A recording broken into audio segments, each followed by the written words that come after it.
दुनिया भर के तिब्बी माहिरीन इस बात पर मुत्तफिक हैं कि गोश्त को वैसे तो फ्रीजर में 6 माह तक महफूज रखा जा सकता है और वो इस सूरत में मुमकिन है अगर रेफ्रिजरेशन मुस्तकिल और मुसलसल हो। ताहम ये बात भी मानी जाती है कि 2 से 3 माह के बाद इसके तमाम फवायद और ग़िज़ाइयत खत्म हो जाती है। और हमारे मुल्क में जहाँ लोड शेडिंग एक मामूल है, ये दौरानिया और भी कम हो जाता है। तो जरा तसव्वुर कीजिए कि वो लोग जो बहुत लंबे अरसे तक कुर्बानी का गोश्त महफूज रखते हैं और उसे इस्तेमाल करते रहते हैं, वो किन बीमारियों को दावत देते हैं। मेडिकल एक्सपर्ट्स का कहना है कि अगरचे फ्रोजन अशिया में जरासीम और बैक्टीरियाज वगैरह पैदा नहीं होते, मगर गोश्त के मामले में गोश्त के अंदर ही से एक लंबे अरसे के बाद कुछ ऐसे अज्जा जरूर खारिज होते हैं जो बैक्टीरियाज और जरासीम को जन्म दे सकते हैं। और ये बैक्टीरिया और जरासीम कुछ इस किस्म के होते हैं कि जो बज़ाहिर गोश्त की रंगत, उसकी बू और उसकी क्वालिटी को मुतासिर नहीं करते। आम नजर से देखने में ये गोश्त बिल्कुल ठीक लगता है, लेकिन ये आपको बाज़ खतरनाक बीमारियों में मुब्तला कर सकता है। चुनाचे इसीलिए तमाम तिब्बी माहिरीन का कहना यह है कि अगर फ्रीजर में रखा हुआ गोश्त आप 2 हफ्ते के अंदर अंदर यानी मैक्सिमम 15 से 20 दिन में इस्तेमाल कर लें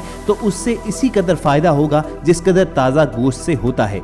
वैसे तो गोश्त फ्रीजर में 4 से 6 माह तक महफूज रखा जा सकता है, लेकिन ज्यादा अरसे फ्रीज करने से इसमें से प्रोटीन और दीगर विटामिन्स वगैरह खत्म हो जाते हैं। इसके बाद वो गोश्त तो होता है, लेकिन इसमें पाए जाने वाले कुदरती फवायद खत्म हो चुके होते हैं। और फिर इसी पर बस नहीं होता, हमारे घरों की खवातीन अक्सर बड़ी गलती का इर्तिकाब करती हैं। अमूमन लोग घरों में गोश्त को फ्रिज में रखने के लिए अखबारी कागज वगैरह में लपेट देते हैं, जिससे अखबार की स्याही भी गोश्त पर आ जाती है। लिहाजा ऐसा करने से हमेशा इज्तनाब करना चाहिए। इसी तरह अक्सर गोश्त महफूज करने के लिए शॉपिंग बैग्स वगैरह का इस्तेमाल किया जाता है, लेकिन क्या आपको इल्म है कि ये शॉपिंग बैग्स आपकी ग़िज़ा पर क्या मुज़िर असरात मुरतब करते हैं? इन प्लास्टिक के लिफाफों में एक जहरीला उनसर कीडियम शामिल होता है जो कि खुराक में जहरीले मादे को पैदा करता है, जिसकी वजह से हम खालिस ग़िज़ा से महरूम होकर कई बीमारियों में मुब्तला हो जाते हैं। चुनाचे जितना मुमकिन हो सके इन प्लास्टिक के लिफाफों में गोश्त डालकर उसे फ्रीज करने से इज्तनाब करना चाहिए। अब लोग ये पूछेंगे कि फिर गोश्त को महफूज किस तरह किया जाए। तो पहली बात तो हम आपको बता चुके हैं कि एक लंबे अरसे तक गोश्त को फ्रीज नहीं करना चाहिए। और दूसरी बात यह है कि अगर आप प्लास्टिक शीट्स का इस्तेमाल करना भी चाहते हैं तो बाजार से इस मकसद के लिए स्पेशल बायोडिग्रेडेबल मटेरियल से बनी शीट्स अवेलेबल होती हैं।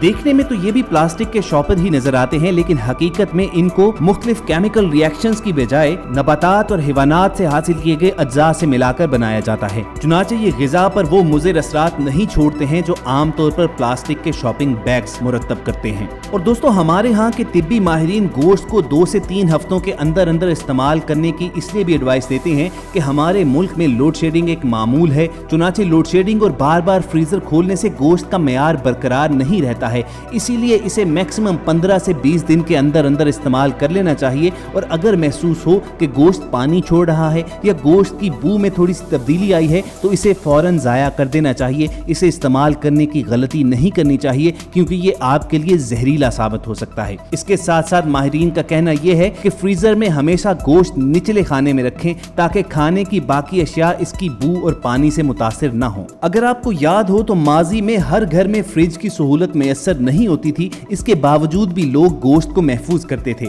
ऐसे इलाकों में गोश्त को महफूज रखने के लिए 2 तरीके इस्तेमाल किए जाते थे, जिनमें पहले नंबर पर गोश्त को काटकर चर्बी और नमक के साथ उबाल लिया जाता था। इसके बाद इसे रस्सी में पिरोकर जाली के कपड़े में लपेट दिया जाता था। मुकम्मल खुश्क होने पर इसे खुले मुंह वाले पतीले में रख दिया जाता और बवक्ते जरूरत इस्तेमाल किया जाता था। दूसरे तरीके में भी लगभग यही अमल किया जाता था, ताहम आखिर में इसे देसी घी या चर्बी में तल लिया जाता था। उससे फायदा ये होता था कि चूंकि ये गोश्त फ्रीज नहीं हो पाता था, चुनाचे लोग कम से कम दिनों में इसे इस्तेमाल भी कर लेते थे और फितरत के करीब रहते हुए इस गोश्त से ज्यादा बेनिफिट्स भी इकट्ठे कर लेते थे। दोस्तों, हमारे यहाँ चूंकि बिजली बार बार चली जाती है और फ्रीजर की वो कूलिंग बरकरार नहीं रहती, इसलिए लोकल गजाई माहिर का मशवरा ये है कि बहुत तवील अरसे यानी महीनों गोश्त फ्रीज करने से बाज रहें। इसकी एक वजह तो गोश्त महीनों के लिए रखना गलत है, दूसरी जानिब लोड शेडिंग से गोश्त डीफ्रीज होकर नरम पड़ जाता है। चुनाचे इसे दोबारा फ्रीज ना किया जाए, बल्कि गोश्त के टुकड़े लेकर उसे उबाल कर और पैकेट बनाकर फिर दोबारा फ्रीज किया जाए। उसकी वजह यह होती है कि डीफ्रीज होने के बाद नरम होता हुआ गोश्त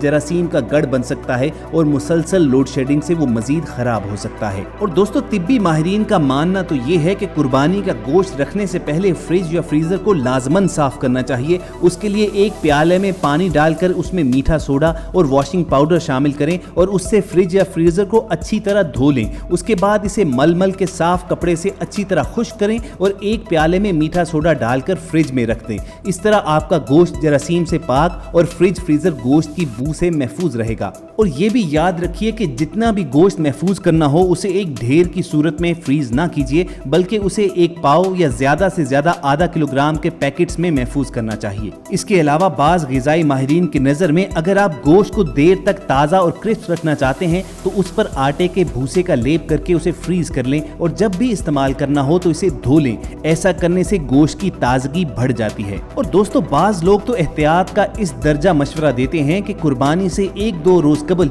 नीम के पत्ते उबाल कर इस पानी से कुर्बानी वाली जगह को अच्छी तरह से धो लें ताकि कुर्बानी का गोश्त मक्खियों और मच्छरों से महफूज रहे। इसी तरह अगर घर के मरकजी दरवाजे के करीब एक प्याले में पानी, सफेद सिरका, लीमू का रस और गुलाब की पत्तियां डालकर रख दें तो घर ना सिर्फ गोश्त की बू से महफूज रहेगा बल्कि मक्खियां, मच्छर और दीगर कीड़े मकोड़े भी घर में दाखिल ना होंगे और आपका गोश्त ज्यादा देर तक महफूज रह सकेगा। ईद कुर्बान और गोश्त खोरी लाजम व मलजूम है, लेकिन गोश्त की बसियार खोरी से परहेज के अलावा चंद हिफाजती तदाबीर आपकी सेहत और जिंदगी की जामिन हो सकती हैं। तिब्बी माहिरीन सेहतमंद इंसान के लिए गोश्त की मुनासिब मिकदार की हद आध पाव के करीब बताते हैं, लेकिन ईद कुर्बान एक ऐसा त्यौहार है जिसमें सेहतमंद अफराद के साथ साथ वो लोग भी औसत मिकदार से ज्यादा गोश्त इस्तेमाल कर लेते हैं जो किसी बीमारी में मुब्तला हों। बिलाशुबा गोश्त ईद उल अज़हा का तोहफा है, मगर हर वो शय जो एतदाल से तजावुज कर जाए नुकसान पहुंचाने का सबब बन सकती है। और खुसूसन बरसात के मौसम में बदहजमी वगैरह के खतरात से बचने की तो हर मुमकिन कोशिश की जानी चाहिए। याद रखिए कि कुर्बानी के गोश्त में कुदरती तौर पर रोगन मौजूद होता है,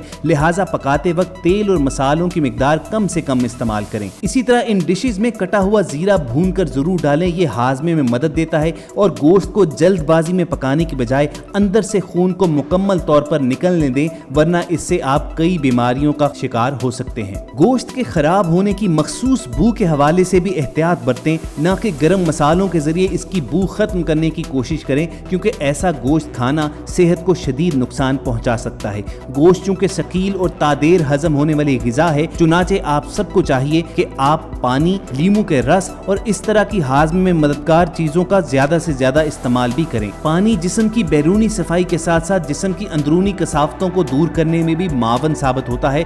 इससे एक तरह की डिटॉक्सिफिकेशन हो जाती है। अगर आपने ईद उल अज़हा के दिनों में ज्यादा गोश्त खाया है तो पानी का बहुत ज्यादा इस्तेमाल कीजिए, क्योंकि ये जिस्म से फासद मवाद बहा ले जाएगा। और ख़वातीन हज़रात, सबसे अहम बात यह है कि गोश्त को सारा का सारा फ्रीज करने की बजाय आप कुर्बानी के इन दिनों में नादार लोगों को कभी मत भूलें, वरना याद रखिए कि इस सुन्नत इब्राहीमी का महज एक ही मकसद है और वो है अल्लाह ताला की खुशनुदी हासिल करना। अगर आपको हमारी ये काविश पसंद आई हो तो इसे लाइक करके फेसबुक और व्हाट्सएप के जरिए ज्यादा से ज्यादा लोगों तक पहुंचाइए। और अगर आप ऐसी ही इंफॉर्मेटिव वीडियोस फ्यूचर में हासिल करना चाहते हैं, आप रेड बटन पर क्लिक कीजिए और बेल आइकॉन को प्रेस कर दीजिए। अपना और इर्द गिर्द के लोगों का ख्याल रखिए और हम सब के साथ जुड़े रहिए।